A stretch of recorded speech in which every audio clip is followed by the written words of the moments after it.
Hi. So I've been wanting to do a video for a while now on about how my guru has led me to a higher transformation than what I could get from Alcoholics Anonymous. So to share a little bit about my past. I was an alcoholic and drug addict for many, many years, probably from, I would say, about the age of 14. I actually remember going in and stealing alcohol and hiding it, and I grew up in Ohio, so I would hide it in the windowsill to keep it cold at night, and then I would drink it before school in the morning. And all this I just thought was fun, that this was what normal teenagers did where I grew up. And it was, but I kept taking it to a whole nother level. Throughout the rest of my teens, I continued drinking and also started taking attention deficit medication, which for anyone who does not know, it's basically speed. You're giving your kid amphetamines, which is a classified drug. So I started taking that, and then to counteract the agitation that I would feel from the attention deficit medication, I would counteract it with pain medication, which I started taking for migraines. I had migraines as a child. So I started taking the pain medication, and I realized how I felt when I took the pain medication with the amphetamine was just wonderful, because I could still focus and get work done, but the pain medication took the edge off. So this combination worked for me for many, many, many years. I started this about 18 years old, and I continued it until 24. And my addiction just got deeper and deeper. And because I was in college, and I was from a middle-class family, I grew up in Ohio.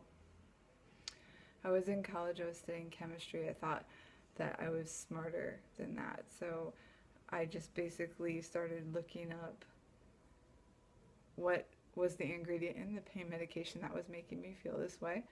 And then I would look up the closest thing to it, which what I found was heroin. And then when I couldn't get enough of it from my doctor, I decided, well, I'll just go on the street and get it. So this is what started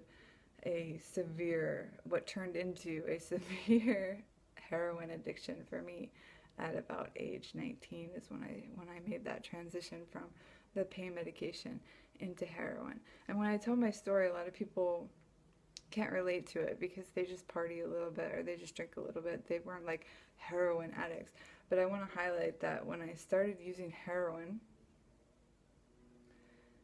I didn't know that it was addictive. I didn't realize that I could become addicted to it. I just started snorting a little bit. It was just this little white powder, and it just completely took the edge off. I was able to focus. I was able to get my work done. I was an organic chemistry major. I was getting straight A's. And I didn't find it a problem until I didn't have it anymore. And then I realized that there's some withdrawal symptoms that happen when you don't have heroin. And this started a cycle of detox, rehab, trying to get off the drug, but then having the physical withdrawal addiction. My body would go into withdrawal. I wouldn't be able to sleep for days. I think I went 18 days one time in a detox in the freezing cold snow in Ohio. I went 18 days without sleeping just from heroin withdrawal. So I had no idea going into it that this is what would come from it. But this is where I ended up. So after this cycle of in and out of rehab and different periods of sobriety, the longest I got was about a year. And I tried the AA program. I did the AA program. It worked for me until it didn't work anymore. And basically when I look back on it now, it's because I wasn't happy. I didn't have that spiritual shift that you really, really need, that hole that I was trying to fill with drugs and alcohol and people, whatever I could get, that I was getting something out of, when really what I needed was spirituality, which I didn't find so much later when I found my guru. So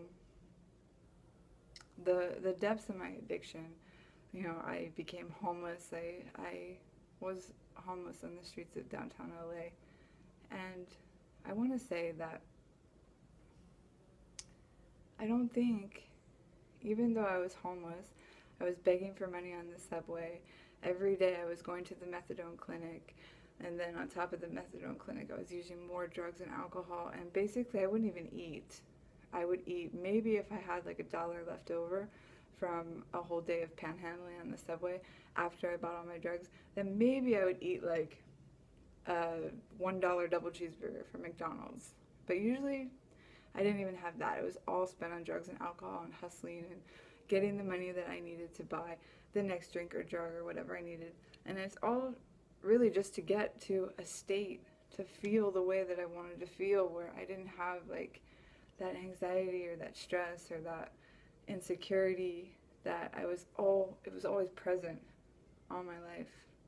I just wanted the drugs to cover it up. That's all I was looking for. So that's basically how my life ran. At the worst, I was, a homeless drug addict in downtown LA, hustling, doing whatever it took to get drugs and alcohol in my system. To like kind of jump ahead a little bit, I ended up, I went through various different states, and I'm talking like geographically, not states of consciousness, although I did that too. I was always in search of a higher consciousness. Now that when I look back at the drugs and alcohol and the seeking, I was actually seeking, but I didn't know what I was seeking. So anyway, through various geographic moving, I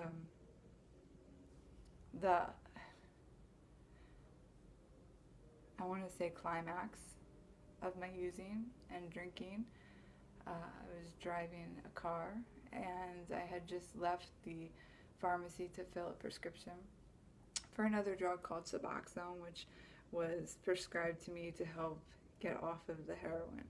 So I took the Suboxone. I fell asleep at the wheel because I was tired. I don't want to say it was completely from the drugs, but some of it, was from the prescription medication that I was taking.